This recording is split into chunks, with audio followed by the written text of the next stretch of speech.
¿Cuántas promesas te han hecho que no se han cumplido? Yo no te prometo un gran sueldo. Te prometo un trabajo fijo. No te prometo que siempre sea como el primer día. Te prometo que nunca te faltarán las fuerzas. No te prometo que todos tus compañeros resistan. Te prometo que se puede llegar hasta el final. No te prometo personas importantes. Te prometo personas que no saben cuánto valen. No te prometo que vayan a hacer caso de lo que digas. Te prometo que querrás repetirlo una y otra vez. No te prometo la comprensión de los que te rodean. Te prometo que sabrás que has hecho lo correcto. No te prometo que te vayan a pedir ayuda. Te prometo que te necesitarán.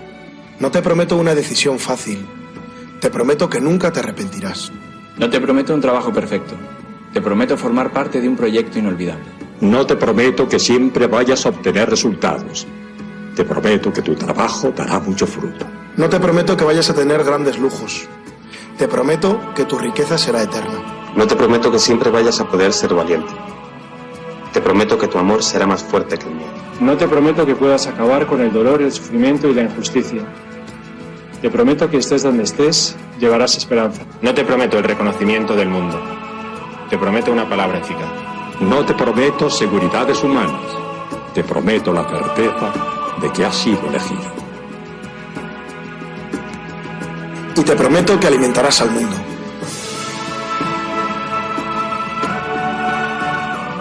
Unirás corazones. Acompañarás a los que sufren. Confirmarás a los que quieren ser fuertes. Experimentarás con ellos la verdadera alegría. Sumergirás a los hombres en la verdad. Y serás sacerdote, testigo de Jesucristo.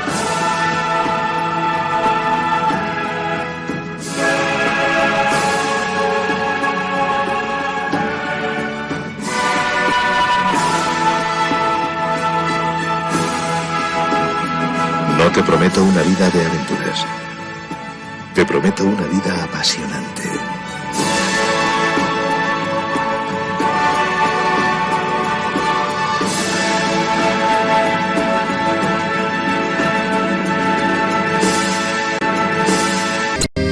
Jesucristo, Señor de la historia, que estuviste, estás y estarás.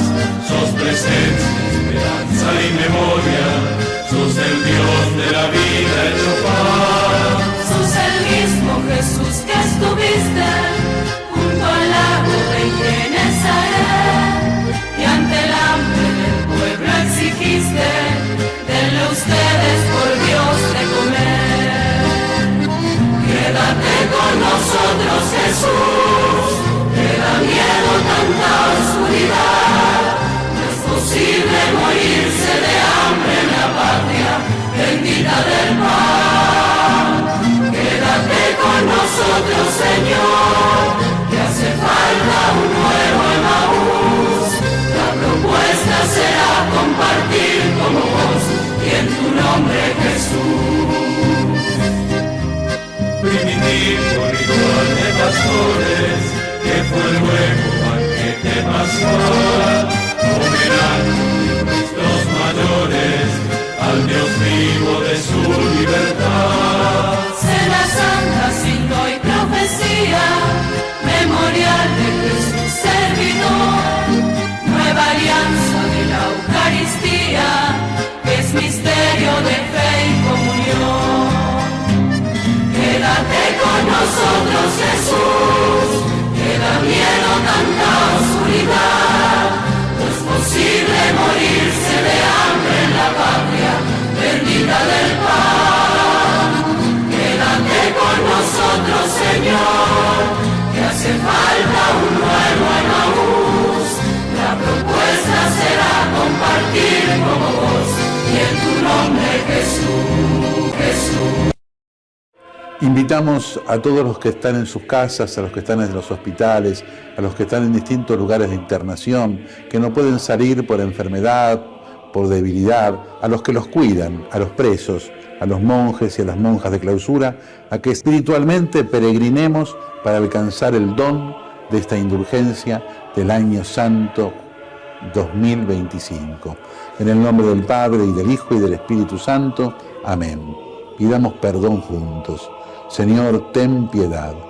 Cristo, ten piedad. Señor, ten piedad. Recemos el credo profesando nuestra fe en Dios en el ámbito de la Iglesia. Creo en Dios Padre Todopoderoso, Creador del cielo y de la tierra, y en Jesucristo, su único Hijo, nuestro Señor, que fue concebido por obra y gracia del Espíritu Santo.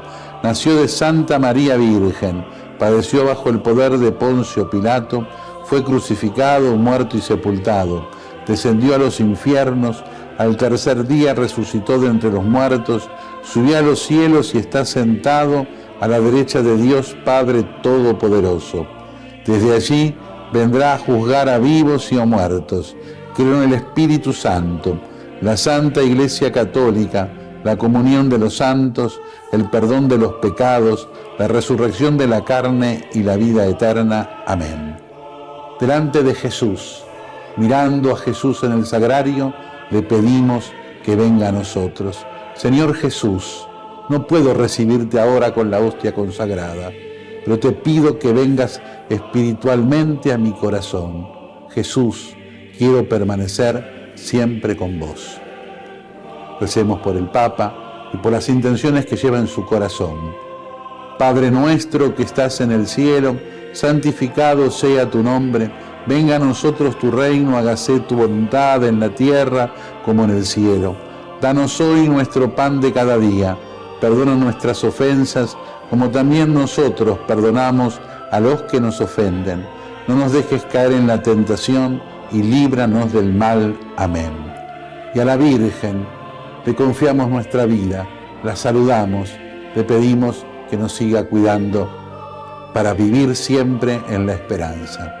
Y que a todos los bendiga Dios, que es Padre, Hijo y Espíritu Santo. Amén. Amén. De El Grito del Sur. ¿Qué tal, Jair? ¿Cómo estás? Hola, Lucas. Hola, un saludo grande a todos los compañeros de la gráfica. Bueno, estuvieron en Malvinas.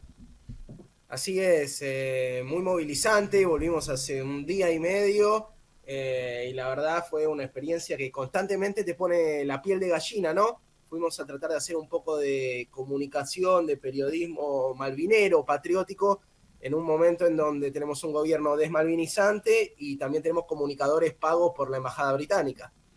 Contanos, Jair, ¿qué impresiones tuviste? ¿Qué sentiste cuando llegaste? Aparte de recordar que uno llega a la base de Monte Agradable, ¿no? A Monte Pleasant, que es la base de la OTAN. Exactamente, es una base de la OTAN, vos aterrizás en una pista militar, te explican que no se puede filmar ahí adentro, obviamente que nosotros tratamos de transgredir todas las normas que estuvieran al alcance de transgredirse sin caer presos, filmamos ahí adentro, la vista aérea de las islas es impresionante porque se dibuja el contorno del mapa y a uno realmente lo atraviesa un sentimiento difícil de transmitir con palabras. Una vez que estás abajo, los paisajes, una de las compañeras con las que fuimos es patagónica, es de 28 de noviembre, un pueblo de Santa Cruz, y constantemente nos decía que el paisaje es muy patagónico. Los colores, los sonidos, los vientos le hacían acordar muchísimo a su infancia en Santa Cruz, en Río Turbio, en 28. Y después, una sociedad de casta, Lucas, creo que es lo más importante para señalar. Una cosa es cómo viven los blancos, anglosajones, protestantes y británicos, y una cosa muy distinta es cómo vive la población migrante. Si vos caminás por la calle de Puerto Argentino, vas a ver un 60% de gente que es migrante, que se nota fenotípicamente que es migrante, ¿no? Que te das cuenta que es filipino, que es chileno, que es de Zimbabue, y esa gente son ciudadanos de segunda. Un dato que voy a repetir y que me parece muy importante que todos hagamos pedagogía con esto, es que si vos sos un chileno, por ejemplo, o un filipino, y tenés un hijo en Malvinas, y tenés residencia permanente, pero no ciudadanía británica, tu hijo nace como un apátrida. O sea, las autoridades británicas no reconocen a los hijos de los migrantes nacidos en suelo ocupado por la corona británica como ciudadanos británicos. Hasta que vos no vayas a Chile a sacarle el documento de identidad chileno, tu hijo es una apátrida que solamente tiene una partida de nacimiento que dice que nació, en este caso, en las Islas Malvinas. Pero la sociedad de casta se replica en todos lados. Ahí estamos viendo las imágenes para quienes estén en YouTube, y después lo van a poder ver, de la base de Monte Agradable. Me han contado que son cerca de 3 minutos de carreteo, ¿no? Que te das cuenta de lo larga que es la base. Mucho más no se puede ver, ¿no? Está todo muy tabicado. Exacto, de hecho está todo militarizado. Una metáfora interesante que es una especie de Corea del Norte occidental, ¿no? Mucho control demográfico, ultra militarizado, mucho control sobre lo que uno filma o deja de filmar. Nosotros obviamente no dijimos que íbamos a hacer periodismo, sino dijimos que nos interesaban los pingüinos y la fauna silvestre, pero muy militarizado. Vos ves la parte sur, bueno, en verdad sureste de la base Mont Pleasant, Monte Agradable, y no ves la parte norte, pero lo que sí se ve son hangares altísimos, 25 metros, uno o dos aviones siempre en pista, aviones militares. Se ven muchos vehículos tipo oruga de las Fuerzas Armadas. No soy un experto en tecnología militar, pero se ven vehículos más logísticos y se ven vehículos de traslado de soldado, y la característica militar atraviesa constantemente a las islas. De hecho, fuimos al pub inglés más ultranacionalista conservador, que se llama el Victory Bar, y hay toda una reivindicación militar, ¿no? Es prohibido hablar español, carteles antiargentinos, la cara de Galtieri adentro de la tapa de un inodoro, que es una imagen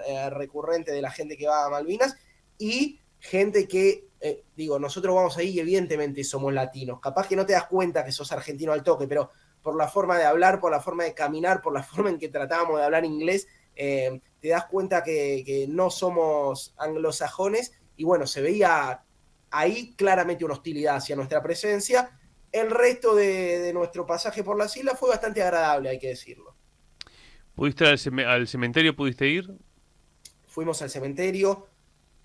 Uno de los compañeros que fuimos a la Belén, que es una compañera patagónica, yo y otro compañero que se llama Israel, que es hijo de un excombatiente, y la verdad, ir con él al cementerio fue ponerse la piel de gallina constantemente.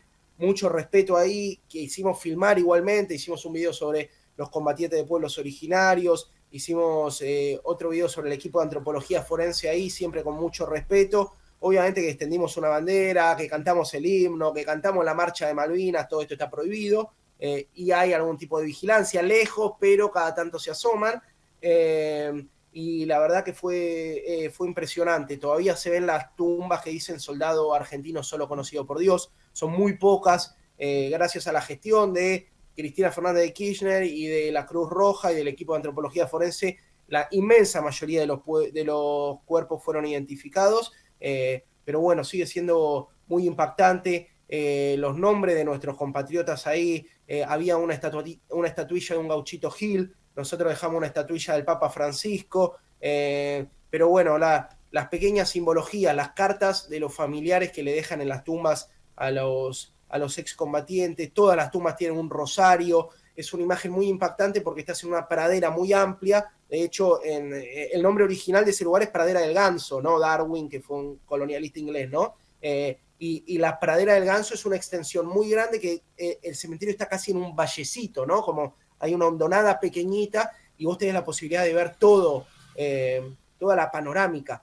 Y la verdad es que te lo estoy contando y todavía estoy reviviendo emociones, ¿no? Porque uno está en un lugar en el que tiene el privilegio de estar porque quizá mucha gente querría estar ahí, y que es parte de nuestro suelo. Y es casi la única vez en donde ves la palabra Argentina en las islas, ¿no? Donde dice cementerio argentino en inglés. Entonces, bueno, también conmovedor eso. ¿Es fácil llegar? Mirá, no es fácil llegar. Hay un solo vuelo semanal, no es tan caro, para quien ha tomado un vuelo internacional, para mucha gente se ha ido este año a Brasil, para quien ha ido a Brasil, un Punta Arenas, Puerto Argentino, nos salió a nosotros alrededor de $550. Obviamente que en la situación del país es carísimo, al mismo tiempo, si te lo pones a pensar, tampoco es una cifra descabellada. El tema es llegar a Punta Arenas, también, que es otro tramo. Nosotros llegamos hasta Río Gallegos y desde ahí cruzamos. En el ingreso tenés que completar un formulario bastante policíaco, que no te sucede cuando vas a ningún otro país, por lo menos de Latinoamérica, donde yo he tenido la oportunidad de estar. Y la realidad es que es muy caro. Tienen unas libras malvinenses, que está la vieja forra de la reina en todas las libras, pero que están 1.4 al dólar. O sea, tenés que poner $1.50 para acceder a una libra. Ni hablar que la comida es muy cara, ni hablar que la fruta y la verdura es inaccesible. Comimos un pepino en una semana que estuvimos, pero después de eso hay también un gesto de ellos de apertura al turismo, ¿no? Que le entra guita, evidentemente. Tienen mucha guita que le entra de los cruceros que van a la Antártida, pasan por Ushuaia, pasan un día por las Malvinas, y también hay cierta apertura al turismo. Entonces, esta hostilidad que decía que veíamos en el bar, no la vimos en otros espacios. Paramos en la casa de un chileno, dato no menor, que era un Airbnb, dormimos todos en la misma pieza, hicimos el viaje más gasolero que te imagines, obviamente llevamos atún desde acá, siguiendo los consejos de Ramiro Marra de ahorrar el atún, y allá obviamente que nuestra mirada ética era no dejarle un peso en nada, o sea, no compramos nada de más, no trajimos un solo recuerdito. Es muy difícil traerse cosas. Nosotros lo único que logramos traer son unas piedritas del cementerio, pero a un compatriota argentino que era un marinero que estaba adelante le sacaron una bala que había encontrado. A nuestro compañero Israel le sacaron algunos caracolitos de la playa. Hay muchísimo control. 4 horas de control en el aeropuerto de Monte Agradable antes de irte. Un lugar netamente militarizado. Y algo interesante que vos decías, es una base de la OTAN, ¿no? Uh-huh. No es solo británica. Acá hay una complicidad de Francia, de España, de Italia, que después nos palmean la espalda y dicen, no, Argentina y Italia, Argentina y España, pero son los cómplices de esta ocupación. Que bueno, sobre todo España, lo que es la pesca ilegal, ¿no? La compra de licencias de los británicos. Bueno, la noticia por estas horas es que la extracción de petróleo en Malvinas va a superar los 54.000 millones de dólares, ¿no? Estoy viendo acá Agenda Malvinas. Esto es algo que arrancó allá por los 70, ¿no? Con la llegada del Lord Shackleton, aquel 3 de enero del año 76, en ese conflicto diplomático con el gobierno de María Estela Martínez de Perón. Así que es una larga historia como para poder retomar, sobre todo en estas fechas. ¿Qué te gustaría decir? Respecto al vuelo, se puede ir por Punta Arena y también por Río Gallego. Sí, Río Gallego tenés uno al mes, que claro. En este caso, bueno, a nosotros no nos servían la fecha, pero tenés solo uno. Punta Arenas tenés 4 al mes. Uh-huh. Y respecto a lo del petróleo que vos decías, 2 cosas para señalar. Se ve una sociedad donde le están bajando guita, evidentemente, y 2 datos que te sumo. Están repavimentando muchas de rutas de Malvinas para el transporte petrolero, y están construyendo un puerto de aguas hondas, de aguas profundas, ¿no? Claro. Que uno entiende que es para que barcos de mayor calado puedan ir allí a saquear nuestros recursos, porque otra palabra no hay. Así que me parece un dato que va a tono con esto que vos traías. 2 cosas más. Sea Lion se llama una de las exploradoras de origen británico, y la otra se llama Navitas, de origen israelí, ¿no? Me parece que también está bueno. Tratamos de hacer ese esfuerzo de ponerle nombre y apellido, de investigar, de reconstruir históricamente. También tenemos video escuchando cumbia en Malvinas. También vamos a subir eso, porque la apuesta era argentinizar Malvinas comiendo dulce de leche en Malvinas. Pero también le tratamos de poner rigurosidad a la investigación de quiénes son los ganadores económicos de la presencia de los británicos en nuestro suelo, y nos quedamos manijas de contar, por ejemplo, lo que pasa en las Georgias, que hay una población de 25 personas estable, que son mayoritariamente científicos bancados por el ejército inglés, que está muy cerca del témpano A23. Digo, toda otra historia que nos queda lejos para contar ahora, porque el eje es Malvinas, pero que habla también del colonialismo británico en el Atlántico Sur. Pero si quisieras ir a las Georgias, ¿podés o...? Mira, es para contarte todo otro capítulo entero, pero al argentino que conocimos ahí era un marinero que estaba con un equipo de franceses filmando fauna submarina alrededor del témpano A23, que es el témpano que está cerca de las Georgias. Ellos iban con un permiso de la Unión Europea para filmar, pero estuvieron en las Georgias. Digo, se puede desembarcar en las Georgias, se puede visitar. De hecho, hay cruceros que paran Y lo de la Georgia, bueno, como te decía, es un capítulo aparte en el que incluso nos enteramos ahí de lo que pasaba, nos quedamos manija de contar la historia de la huelga de los balleneros que hubo en las Georgias a principios del siglo XX, pero hay una historia ahí que en la tarea de malvinizar, me parece que todos los que tenemos este compromiso también tenemos que empezar a hablar de eso, que a veces nos queda un poco lejos, está bien, se entiende, pero entender que la ocupación imperial británica es de una extensión inmensa en el Atlántico Sur. Es un cuarto de nuestro territorio, imagínate lo que implica en materia geopolítica. Jair, felicitaciones por la cobertura y todo esto lo pueden ver en El Grito del Sur. Así es, @El Grito del Sur, si nos dan ahí un like, un me gusta, es una mano importante para seguir haciendo este tipo de contenido. Abrazo grande, che. Abrazo, Lucas, a vos y a toda la gente de la gráfica. Allí pasaba el periodista del Grito del Sur que estuvo con todo un equipo en Malvinas, una cobertura que recomendamos, como para también dar cuenta de las dificultades, pero también las posibilidades de ir a conocer nuestra tierra. En el mundo sajón, el 1 de abril es el Día de las Bromas, algo similar al Día de los Inocentes que nosotros conmemoramos, también equivocadamente, porque el Día de los Santos Inocentes es cuando se produce una matanza de niños de forma increíble en la búsqueda justamente de Jesús. Cuando se habla de inocencia, muchas veces uno dice la inocencia de un niño, y la pregunta es, ¿cómo calificar la inocencia de los mayores? Bueno, la ponemos de distintas formas, de distinta manera, y tratamos de explicar falta de información, no saben lo que están haciendo, no conocen. Es decir, el ser humano nace, se reproduce y muere y siempre está aprendiendo algo que no sabía. Por lo tanto, es muy difícil querer pasar culpas de por qué tenemos al presidente sentado que hoy tenemos en el sillón de Rivadavia y por qué la sociedad argentina tiene que soportar gran parte de una entrega, de una cancelación de la soberanía nacional, y que encima de esto, después de admirar a la Thatcher, vaya a ir al cenotafio a rendir homenaje a los caídos de Malvinas, como si fuera una cachetada más profunda todavía, después de la indignidad de sentirse referenciado en Thatcher, la criminal de guerra no juzgada que mandó hundir el Belgrano. Miren, en zona de exclusión, y cuando ya no tenía ningún motivo, sino la venganza para escarmentar al pueblo argentino. Miren, estamos en un tiempo y en un momento donde la mediocridad abunda.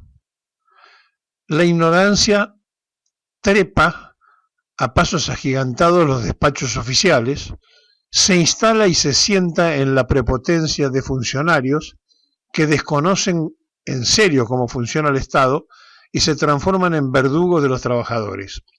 Y todo esto va pasando en un tiempo y en un momento donde, bajo el grito de ¡viva la libertad, carajo!, han destrozado las mínimas expresiones de libertad del trabajador del Estado, del jubilado, del estudiante universitario.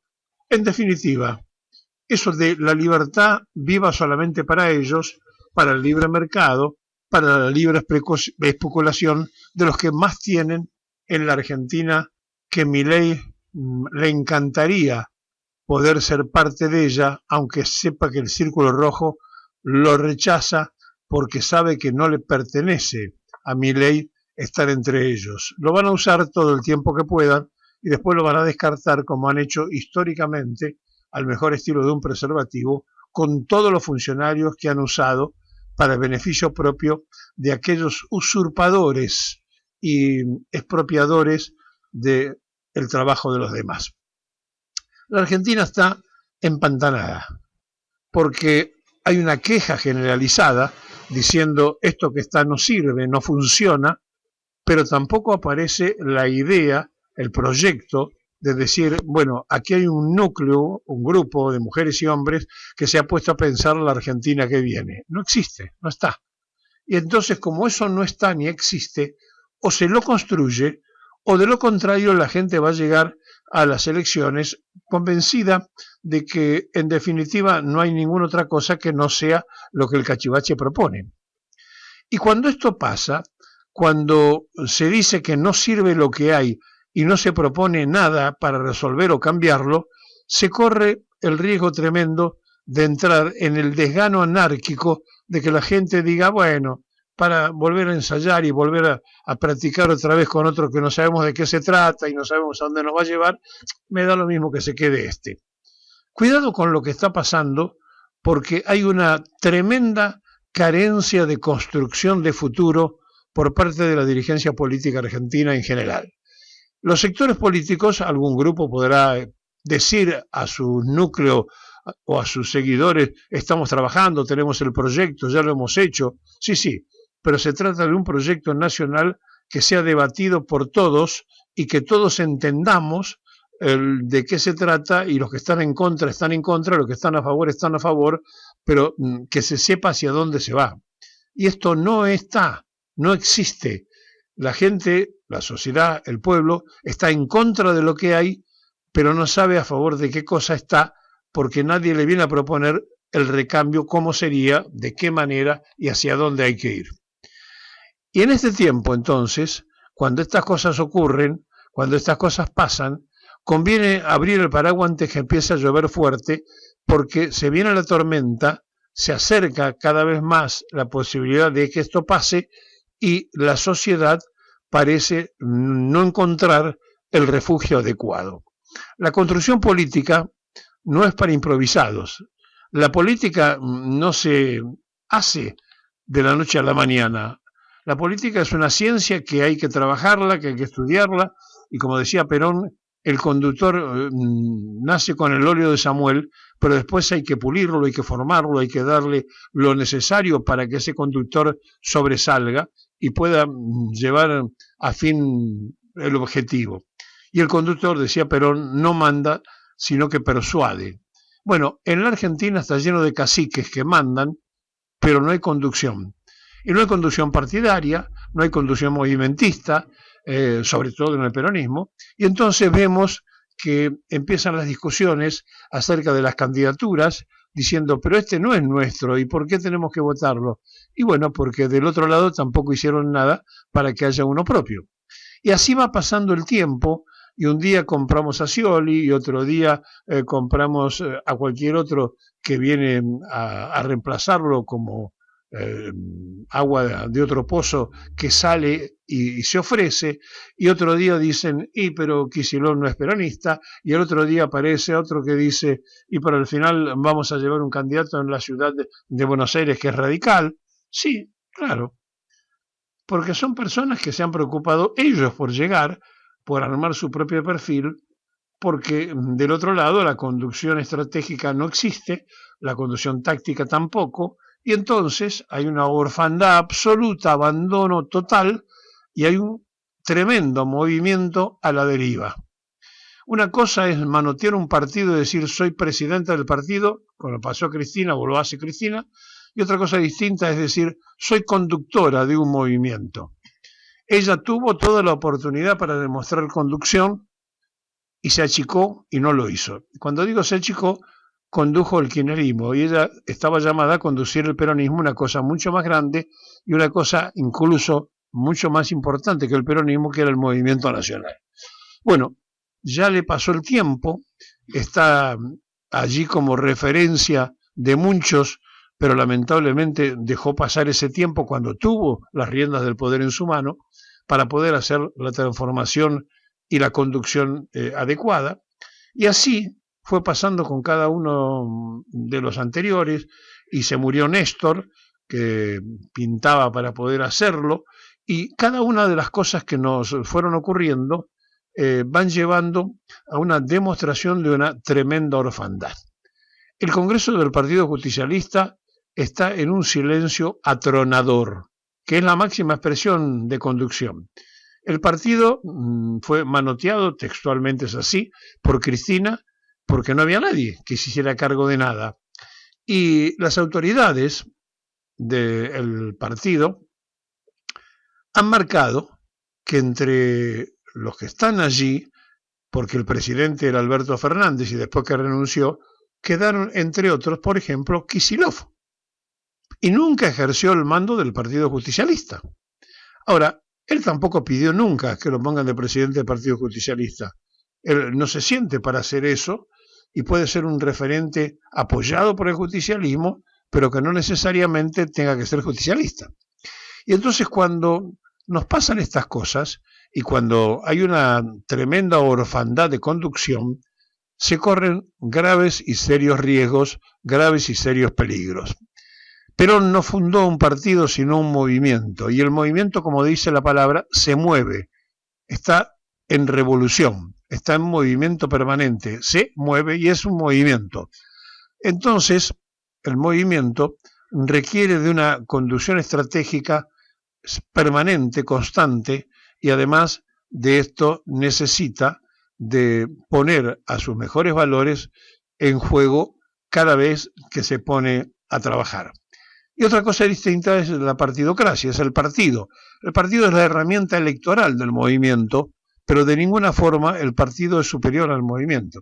Por lo tanto, si Cristina es presidenta del partido y nadie se hace cargo de la conducción del movimiento, el grave problema que tenemos es que hay una tremenda orfandad de conducción del movimiento peronista en este momento, que al decir el movimiento peronista estamos diciendo de la mayoría del movimiento nacional. Hay orfandad de conducción. Enfrente de esto no hay mucho para ofrecer, pero sin embargo el cachivache ha logrado instalarse como referente de conducción en un grupo que lo sigue. Es decir, los que están gobernando sin tener mayoría han logrado algo. Hay un movimiento que sostiene al presidente o se mueve alrededor de él, que es conducido por Milei. Y el peronismo, que necesita una conducción estratégica, una conducción firme, fuerte, inteligente, seria, está absolutamente quieto porque confundimos partidocracia con movimiento. Una cosa es el partido, al que todos le echan mano porque es la herramienta para colocar los candidatos en una elección, y otra cosa es el movimiento, que es la conducción estratégica de todos nosotros. Bueno, en la medida que esa orfandad se siga prolongando, corremos serio riesgo de transformarnos en una de las minorías del país, porque lo que nosotros creímos alguna vez ser la mayoría era en un país de 20 millones de habitantes, donde podíamos decir que éramos más del 50%. Ese mismo porcentaje, hoy con 45 millones, pasamos a ser el 30%, en el mejor de los casos, es decir, que podemos considerarnos que somos la principal mayoría de las minorías, pero no la mayoría. Y por eso cuando después hay resultados electorales y decimos se juntó el gorilaje y perdimos la elección, es porque se juntan los que no son peronistas y son mayoría. Y si no entendemos esto, y si no nos damos cuenta de esto, vamos a estar cada día en un yerro más pronunciado, porque la falta de conducción del movimiento puede llevar a perder totalmente la escala de valores.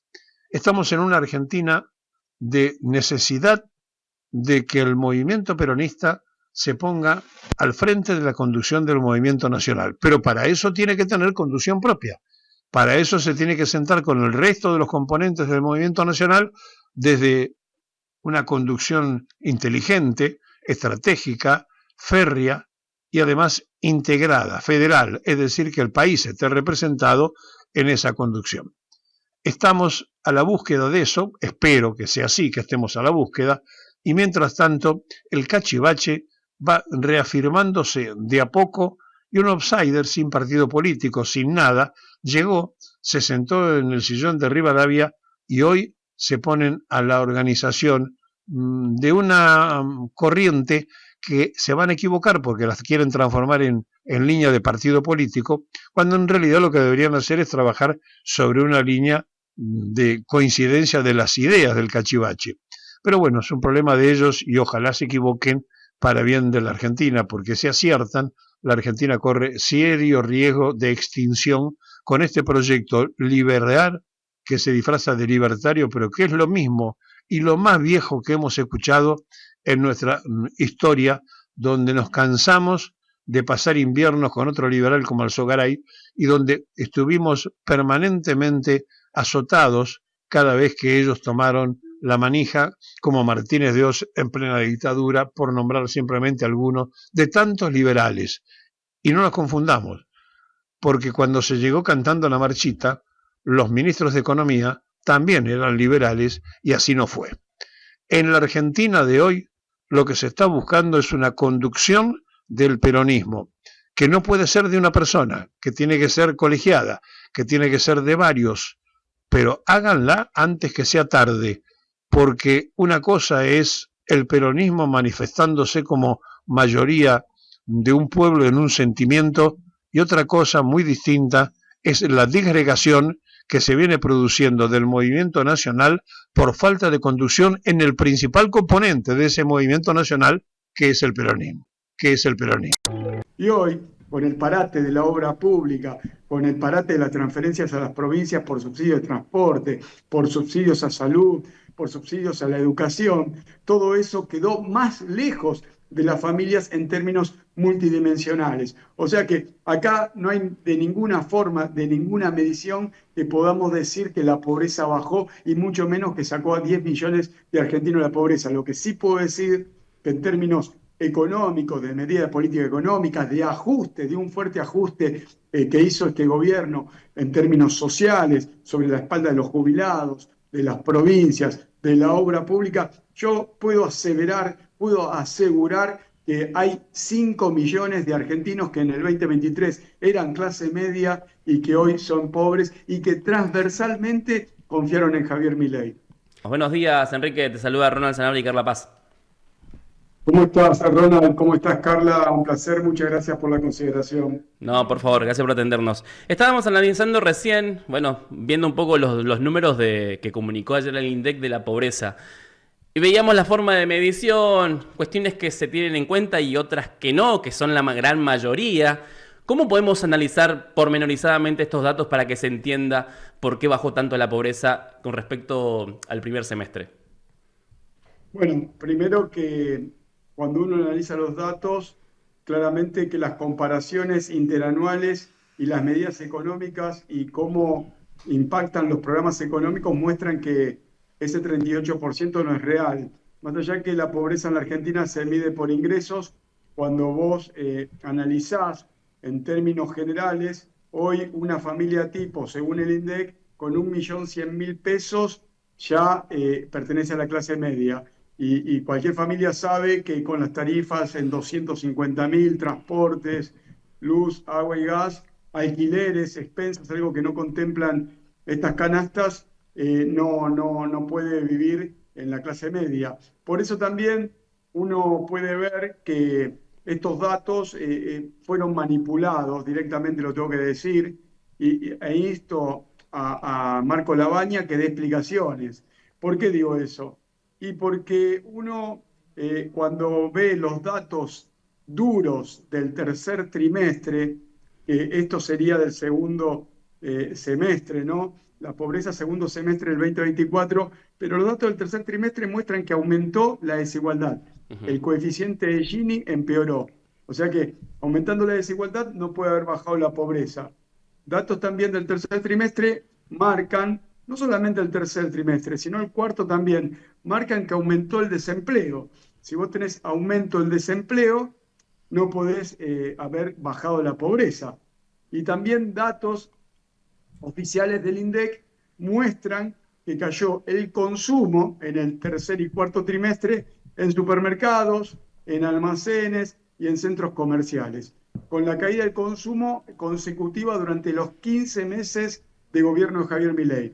O sea que estos datos de pobreza del 38% fueron manipulados. Y creo que cuando uno mira los números, justamente la caída respecto del primer semestre sería de 19 puntos, serían 10 millones de argentinos. Y yo ayer en un canal de televisión en Crónica, instaba a Marco Labaña que dé la cara y que explique por qué. Porque justamente coincide con el relato de Javier Milei, que dice que durante su gobierno sacó a 10 millones de argentinos de la pobreza, y bueno, queda muy claro que eso no es real, y creo que no hace falta profundizar más sobre eso, ¿no? Claro, aparte, cómo lo sabía antes de que se dé a conocer el dato, ¿no? Eso también es llamativo. Yo creo que Marco Labaña, Carla, se adaptó al discurso de Milei. Creo que así como Milei se adapta al discurso de Donald Trump, esto está funcionando de esa forma, lamentablemente. Claro, están siguiendo esa misma lógica. Y en ese sentido, ¿qué se puede hacer? ¿Se puede impulsar algo, alguna denuncia o que se esclarezcan de una forma más creíble estos datos? ¿Se puede hacer algo en este contexto? Yo siempre digo que las estadísticas son estadísticas, en este caso no son creíbles. Yo lamento mucho que la sociedad tenga que vivir esta situación porque es una falta de respeto para los jubilados que se están cagando de hambre, hay que decirlo en francés, para los chicos que se van a dormir sin comer, para las pymes que tienen que cerrar, para las personas que se quedan sin trabajo. Las estadísticas son un promedio donde se ahogan los enanos, y más allá de la denuncia que hacemos en términos mediáticos respecto de esta manipulación, no solamente de la pobreza, sino de la inflación, de los datos de inflación. Cualquier argentino sabe que la inflación de enero no fue del 2,2%, la de febrero no fue del 2,4%, hoy es el primer día de abril, ya se ve aumento en prepagas, colegios, agua, luz, combustibles, y lo que sí hace el gobierno, que poco tiene liberal, es ponerle un pie en la cabeza a las negociaciones paritarias. Más allá de las estadísticas, Carla, yo creo que deberíamos obligar al gobierno a cambiar el rumbo de la política económica de opresión y de ajuste, ¿no? Ayer fue directamente felicitado por Cristalina Georgieva diciendo que vienen cumpliendo con todo, que se lo merecen. ¿Y qué es cumplir con todo? Mirá, donde pasa el Fondo Monetario siempre digo no crece el pasto. Cumplir con todo es perjudicar a los jubilados, perjudicar a la obra pública, perjudicar a las provincias, quitarle subsidios energéticos a nuestras industrias, que por eso cierran muchas, perjudicar el mercado interno. Eso es hacer las cosas bien para el Fondo Monetario. Queda claro que esa política económica no puede seguir así, y además hay que decirlo, si tan bien le va a la Argentina, que según Javier Milei y el ministro de Economía, a los argentinos están mejor, estamos creciendo, ¿por qué terminamos pidiéndole en última instancia al Fondo Monetario, siendo que la semana pasada el presidente Javier Milei, y esto ya en términos de meme, ¿no? El presidente decía que lo que faltan en la Argentina son pesos, que lo que sobran son dólares, y que el dólar, si liberan el cepo, va a valer 600. Si lo que faltan son pesos, ¿por qué no le pide al Fondo Monetario prestado pesos y no dólares? Digo, realmente es una irresponsabilidad, una falta de respeto para todos los argentinos. Ayer Macri salió temprano antes que abra el mercado a pedir devaluación. Esto, en esa pseudoalianza que todavía mantiene con el presidente Javier Milei, bueno, es casi una declaración de guerra, porque el gobierno permanentemente dice no va a haber devaluación, lo dijo Caputo durante toda una semana, y ayer uno de sus principales aliados pide una devaluación. ¿Cómo se entiende esta situación? ¿Va a haber devaluación? ¿No va a haber? Y obviamente sabemos que una devaluación tiene un impacto directo no solamente en la canasta básica, en los alimentos, sino en toda la cadena. Ronald, es inminente la devaluación. La devaluación no se puede esquivar. Claro que todos sabemos lo que representa la devaluación, pero cuando estos 129 diputados le votaron ese decreto de un acuerdo que no existe, le dieron un cheque en blanco no al gobierno, al Fondo Monetario. Y lo que está haciendo hoy el equipo económico, vendiendo reservas todos los días, tendiendo sangrías de reservas, de depósitos en dólares, están perdiendo poder de negociación. Y cada vez la devaluación tiene que ser más violenta como consecuencia de no tomar decisiones anticipadas. Yo lo decía en un medio de comunicación. Hay que recordar que Javier Milei asumió el gobierno en diciembre del 2023 y el 14 de diciembre devaluó un 118%. Y desde ese momento al día de hoy, el dólar lo dejaron planchado, vendiendo reservas, vendiendo dólares baratos a los amigos, y el dólar solo se actualizó en un 30% con una inflación del 185%. O sea, que hoy con la sangría de reservas, con la pérdida de dólares, con los retiros de depósitos, con esta corrida cambiaria que se transforma casi en corrida bancaria, cuando más corren las horas, más se agudiza esta crisis, más fuerte va a ser la devaluación. Y yo te la comparo solamente con la que hizo Milei del 118%. Si hiciera hoy la misma devaluación, el dólar sería de 2.000 a 2.500. Y eso lo lee el mercado financiero internacional, el local, y también esa lectura tiene el mismísimo Fondo Monetario. Sí, volviendo a la medición de la pobreza, ¿qué debería cambiarse, bueno, según su visión, para que estos datos estén más acordes con la realidad actual de ahora del 2025? Bueno, Carla, es una preocupación muy grande lo que sucede en la Argentina en términos sociales. Sobre todo la pobreza, el Instituto Nacional de Estadísticas y Censos la mide en términos de ingresos. Te decía que los umbrales de una familia están en 1.100.000 pesos, la indigencia en 480.000 pesos.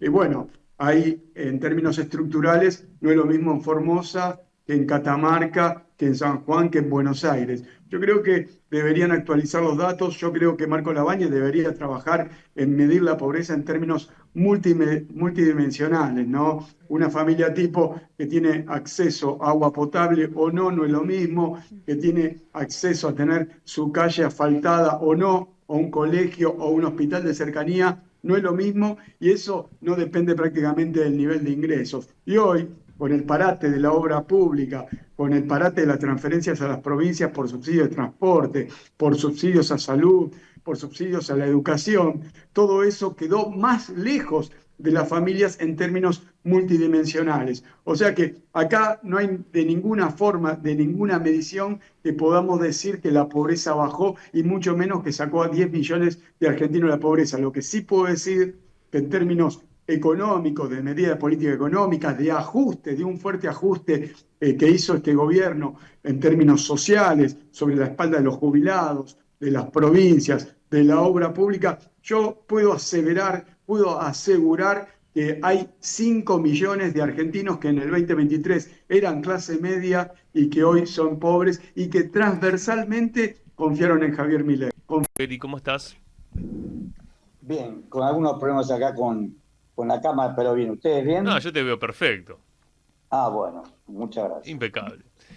Bueno, Horacio, lo que dijo Kristalina Georgieva es que nos lo merecemos. Mirá, claro, un brutal ajuste fiscal. Primeramente, un brutal ajuste fiscal.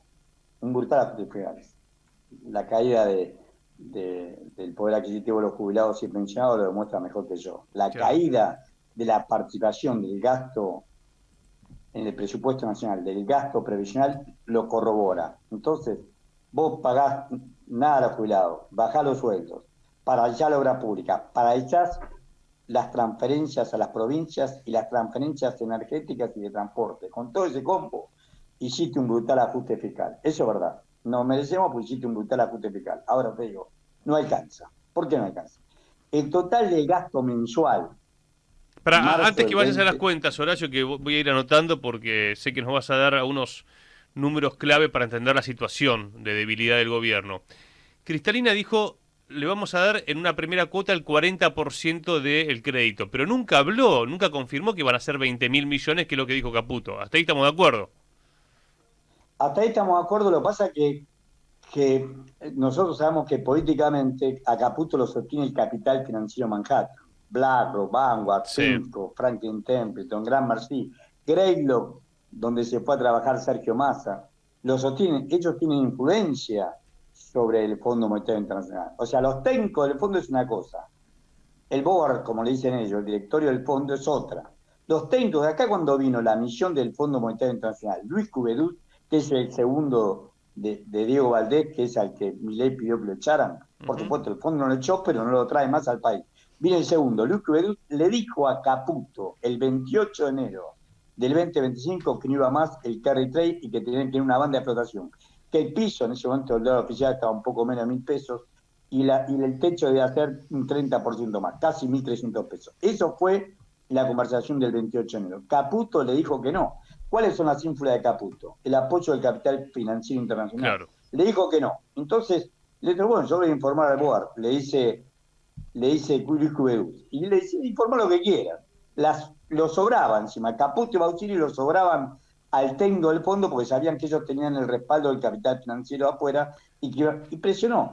Creo que le van a dar, yo soy lo que creo que le van a dar los 8.000 millones de dólares, pero sí creo que Caputo se tiene que ir. El fondo a su vez dice, bueno, acepto esto, pero ellos presionan para que lo reemplacen a Caputo. José Luis Daza, que es el argentino que nació en la embajada chilena, porque es hijo del que era representante, el agregado comercial en la Argentina de Pinochet, en la embajada chilena de Pinochet, José Luis Daza o Federico Sturzenegger, a quien han nombrado miembro de la Comisión Asesora del Fondo Monetario Internacional. O sea, Caputo se va, el modelo sigue, pero sin Caputo prevalecía sobre sus pares porque tenía el respaldo de estos grandes fondos. Con lo cual, si bien los fondos pierden a su equipo de confianza, van a seguir ya no tan directamente, ya no tan descaradamente, tan vergonzosamente, sin límite alguno, no tiene límite alguno. Ha utilizado plata del Fondo de Garantía de Sustentabilidad. Recordemos que ahí lo nombró a su amigo y socio, era el síndico de Noctua, que es la empresa que él tenía en la isla Caimán, y que no declaró, y que finalmente está demostrado que estaba con la libreta, no libreta, él tiene DNI, con el DNI, libreta en realidad lo tengo yo, con el DNI de él y de su mujer y de sus hijos. Estaba con que él era el presidente de esa sociedad Noctua, después tuvo que reconocer que era verdad, pero que ya había renunciado. Bueno, el síndico es Fernando Biarci, y hoy Fernando Biarci es el titular del ANSES. O sea, utiliza el Fondo de Garantía de Sustentabilidad ANSES, utilizó el FEDEI, el Fondo de Energía Eléctrica que le corresponde a la provincia, sin miramiento de ningún tipo, la impunidad que le da el poder, ese se va. Y lo va a reemplazar un equipo que va a consensuar más con los factores de poder en la Argentina. Esto es lo que creo que va a pasar. Bien, bien, bien. Bueno, ya lo anticipaste la semana pasada, ahora estás tirando nombres. José Luis Daza, que está en la Embajada Argentina en Chile, o Federico Sturzenegger, que entró al equipo de asesores del Fondo Monetario Internacional en las últimas semanas. Entonces, y esto también que decías, ¿no? Usaron la guita del Fondo de Garantía, de distintos fideicomisos, incluso que hay que recordar, cada 15 días, los jueves, se renuevan los bonos en pesos, y el jueves pasado el 89% los compró el Banco Nación. Es decir que... Bueno, eso no lo sé. Eso es lo que dicen. Yo no lo puedo. Yo lo único que tengo es el informe de la Secretaría de Finanzas. No dice que lo compraron los bancos, pero no dicen con quién, y no dice qué banco. Entonces, no dicen que lo compraron bancos. Los bancos son los que operan con el Banco Central, pero no dice, puede ser, yo no digo que no sea. Me llama mucho la atención porque fueron 6,3 billones de pesos, son casi 5 billones de pesos, mucha plata líquida que el Banco Nación puede poner, pero no digo que no. Lo que no digo es que no lo sé. Es lo que salió publicado, eso. Eso salió publicado en todos los diarios. Sí, lo he visto, lo he publicado, pero yo no lo creo. Honestamente no lo creo. Bien. Pero ya con lo que tenemos es bastante como para creer eso. Sería una más. El Banco Nación debe haber participado. No sé si con esa suma. Lo que sí es claro que no se renovaron 2,9 billones de pesos, unos 2.800 millones de dólares, y que eso ayer fue lo que se convirtió en dólares en forma precipitada. Pero déjame darte, sé que he pensado los números, pero necesito darte 2 números para demostrar la imposibilidad de pagar la deuda. Dale. En marzo del 2025, que ya terminó, hoy es 1 de abril, marzo, sí. El total del gasto mensual del presupuesto de la Administración Nacional base de caja, lo voy a redondear, son 10 billones de pesos. 10 billones de pesos. El total de las letras capitalizables, y notalé todas estas letras en pesos, suman 151.500 millones de dólares, porque lo ponen en dólares, Secretaría de Finanzas. Más o menos unos 153 billones de pesos. Bueno, ahora te digo una cosa. Eso paga una tasa del 2,8%. Quiere decir que vos, por mes, tenés que pagar, si no capitalizaran intereses como capitalizan, tendrías que pagar intereses, escuchá bien esto, por 4 billones de pesos. Yo estoy diciendo que el total de gastos son 10 billones de pesos. Si tuvieran que pagarle los intereses y no capitalizarlo, serían el 40% de intereses solamente los títulos de deuda pública en pesos. La LECAP y las letras capitalizables y las notas capitalizables. 4 billones de pesos. Eso está, no pueden levantarlo, eso es inlevantable. Y para colmo, ellos el año pasado habían colocado para el año 2025, habían colocado mayo, octubre del 2025, el año pasado, pero ahora la última licitación, la de marzo, lo dice la Secretaría de Finanzas de la Nación, solamente renovaron el 75% a plazo de 30 y 60 días. O sea que patearon la pelota para adelante un mes o 2 meses. Esto se terminó. No tienen forma de refinanciar la deuda. Nadie puede cubrir esa deuda en pesos. No tiene ingreso el Estado para cubrir esa deuda en pesos. Ese es el quiebre de la deuda. Quiebra por la deuda en pesos. La deuda en dólares la van a refinanciar, pero la deuda en pesos dependen de los bancos, que los bancos acepten volver a renovarlas. Están dependiendo de los bancos. Y los bancos, detrás de los grandes bancos, del Banco Bilbao y Calla, del Banco Santander, que son los 2 bancos más grandes, o detrás del Galicia y del Macro, que son los que le siguen, está BlackRock. Por eso, BlackRock están a 2 puntas, pero BlackRock tiene participación.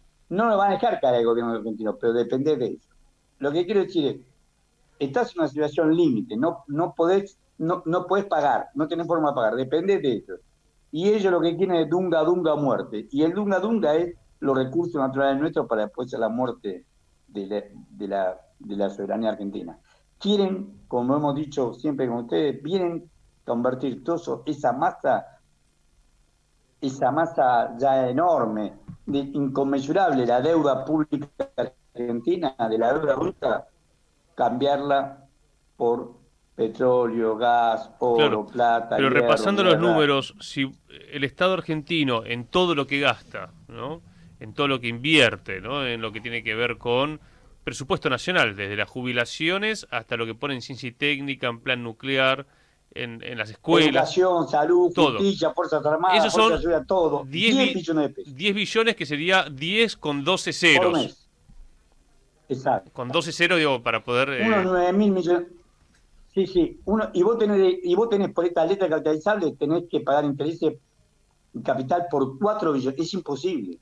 No podés utilizar el 40% para pagar solamente la deuda en pesos. Vos tenés después deuda en dólares. O sea, la deuda en dólares la pueden refinanciar, por supuesto, el principal acreedor es el Fondo Monetario Internacional. Por eso ellos necesitan como el agua estos 8.000 millones de dólares, porque la única forma, y ahí lo segundo que te quiero decir, cuando ellos envían el decreto necesidad de urgencia 179/25, sé que esto es pesadísimo, no sé cómo se hace vos para comunicárselo a la población, pero yo te quiero decir que cuando mandan el decreto necesidad de urgencia 179/25, publicado en el Boletín Oficial el 10 de marzo del 2025, el mes pasado, sí, parece el siglo pasado fue, y donde Milei se autodelegaba la facultad de negociar directamente con el fondo. El fondo le pidió que por lo menos lo aprobara el Congreso. Te freno un segundo. Este decreto es el que convalidó el Congreso el 19 de marzo, que fue cuando marchamos con los jubilados. Exacto, bueno. Ese decreto que convalidó el Congreso el 19 de marzo al mediodía, cuando llegamos nosotros ya estaba aprobado. Sí. Ese decreto lo que nos está diciendo es que tenían, en los fundamentos, que tenían reservas negativas en 4.000 millones de dólares. Pedían este refuerzo porque reconocían que tenían reservas negativas. Las reservas brutas, yo te digo exactamente, las reservas brutas hasta el 28 de febrero eran 28.603 millones de dólares, las brutas. Ahí están los depósitos, los que ahora te quiero decir, y los SWAT de China, los depósitos. Y ellos dicen que las reservas eran negativas en 4.000 millones de dólares. Lo dicen ellos, a confesión de parte, relevo de prueba. Bueno, al día de ayer, 31 de marzo, estas mismas reservas brutas cerraron en 25.052 millones de dólares. O sea que perdieron 3.600 millones de dólares. ¿Dónde lo sacaron? ¿Sabe dónde lo sacaron los 3.600 millones de dólares? De los depósitos en dólares de la población. Hay quien depositó 1.000 dólares, hay quien depositó $1 millón de dólares. De la población que bajó de no bajó, era el 26 de marzo, era 31.850 millones de dólares y le habían prestado 14.361. Quiere decir que hay 17.500 millones de dólares que son encajes en el Banco Central. O sea, de la reserva de los 25.000 millones de dólares que le quedaron al día de ayer, 25.052 millones de dólares, 17.500 millones de dólares son depósitos del público. Pagaron con los depósitos del público. Entonces la corrida cambiaria ya se convirtió en corrida bancaria. Le está dependiendo de los bancos que los bancos no vayan a retirar los depósitos, no pará, que esto se va a arreglar. O como hacían en el 2001, andá al 7º piso, te lo cambio por dólares. No, eso no está pasando. O sea que los bancos están jugando con el gobierno. Estamos hablando de los grandes bancos, los 10 primeros bancos. Macro, Galicia, Santander, el HSBC, el Citi, el Banco Credit Corp de Keller. Todos ellos están jugando en función del gobierno y no te dicen, como en otras corridas, no, pasate a dólares. Tratan de parar que no se pasen a dólares, porque no los tienen. Pero parte de los depósitos en dólares, si las que tuvieran depósitos en dólares van a buscar, le están faltando estos 3.600 millones de dólares que perdió el gobierno de reservas internacionales. Confesaron el 10 de marzo del año 2025, cuando sacaron el decreto de necesidad de urgencia 179/25, que tenían 4.000 millones de dólares negativos. Y sin embargo pagaron en el mes 3.600 millones de dólares. Esos 3.600 millones de dólares los sacaron de los depósitos del público en dólares. Entonces, dos cosas. Primero, el Estado no puede pagar, porque es el 40% del gasto, las letras capitalizables. No las puede pagar. Y vencen cada 30 días o 60 días. No las puede pagar. Segundo, están utilizando los depósitos del público en forma descarada. No lo digo solamente yo, lo está diciendo Melconian, Cavallo, ellos mismos lo están diciendo. O sea que acá estamos en una situación extrema de fragilidad. Ni siquiera en la época machinera, es inútil, porque vos tenías 500 millones de dólares arriba. Dijo, bueno, el 6 de febrero del 89 yo no puedo vender porque solamente me quedan 500 millones. Acá tenés reserva negativa si estás utilizando lo de... No lo hizo Alfonsín, no lo hizo nunca ningún gobierno como este, en forma descarada de utilizar el depósito del público para pagar la deuda del Estado Nacional. Entonces, acá estamos en un problema gravísimo con límites de legalidad, claro. Utiliza el Fondo de Garantía de Sustentabilidad, utiliza el PDI y el Fondo de Energía Eléctrica y tal vez otro fondo fiduciario. Nadie le pone límite. Pero Caputo se va y van a ver cómo arreglan el entuerto con un ajuste cambiario, porque va a haber un ajuste cambiario, o van a ir a una banda de flotación, o van a sacar directamente un nuevo tipo de cambio que se resuelve en horas. O sea que puede pasar que la gente que tenga ahorros quiera ir al banco y no se encuentre con sus dólares. Seguro, eso seguro. Ya te digo, utilizaron 3.600, casi, para ser exacto, 3.550 millones de dólares y tenían reservas negativas. Ellos confesaron el 10 de marzo, en el decreto 179 tenían reservas negativas. Y acá vos tenés que pagaron, las reservas eran al 28 de febrero 28.000 brutas, 28.603 millones de dólares, y ahora son 25.052. Y va a seguir cayendo. ¿Dónde están esos dólares?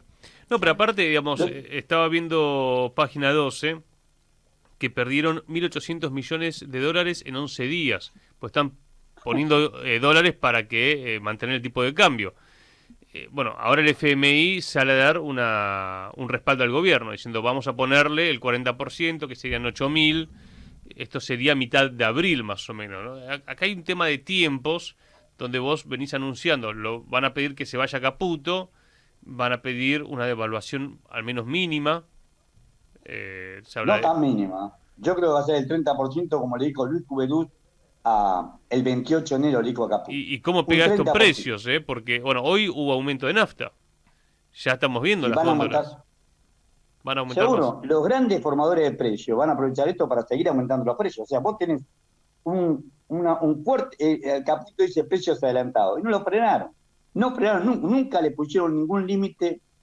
Este es un gobierno cipayo, vende patria, pero vos fíjate, se disfraza de liberal y sin embargo libera los precios, total lo pagamos nosotros, pero iba poniendo frenos al tipo de cambio, con lo cual tenemos inflación en dólares, como hemos hablado contigo varias veces. La inflación en pesos es una cosa, pero cuando se convierte en inflación en dólares ya es otra. La corrida cambiaria es una cosa, cuando se convierte en corrida bancaria ya es metástase. Acá cuando tenés inflación en dólares ya es metástase. Esto no se soluciona con aspirina, se soluciona con medidas drásticas, y la medida drástica la vamos a pagar, la va a pagar el pueblo argentino porque ellos no van a querer perder nada. Horacio querido, gracias. Espero haber sido claro y ustedes que son los comunicadores profesionales, que se lo traduzcan a la población y que le digan a aquellos que tienen depósitos en caja de ahorro o en cuenta corriente que lo saquen. Y si tenés el plazo fijo, que precie el vencimiento y que lo saquen. Yo lo que te digo es que este gobierno es muy libertario, pero la situación extrema lo puede llevar a confiscar otro 28 de diciembre de 1989 con el plan Bones, a confiscar los depósitos en dólares. Abrazo gigante. Gracias, Horacio. Gracias a ustedes. Un gran abrazo. Muy bien, ahí pasaba el economista Horacio Roveri dando cuenta de la situación crítica en la que estamos alertando a la población y, bueno, veremos, el FMI le está dando un espaldarazo al gobierno, pero la pregunta es, ¿alcanza esto? Pueblo que escucha, únete a la lucha. Pueblo que escucha, únete a la lucha. Pueblo que escucha, únete a la lucha. Pueblo que escucha, únete a la lucha. Pueblo que escucha, únete a la lucha. Pueblo que escucha, únete a la lucha. Pueblo que escucha, únete a la lucha. Pueblo unido, nunca vencido. Pueblo unido, nunca vencido. Y luche, luche, luche, no deje de luchar. Y luche, luche, luche, no deje de luchar. Por un canto de obrero, obrero y popular. Y luche, luche, luche, no deje de luchar. Pobre el pobre que no luche, siempre callado nomás. Le han de robar su guitarra, nunca más ha de cantar.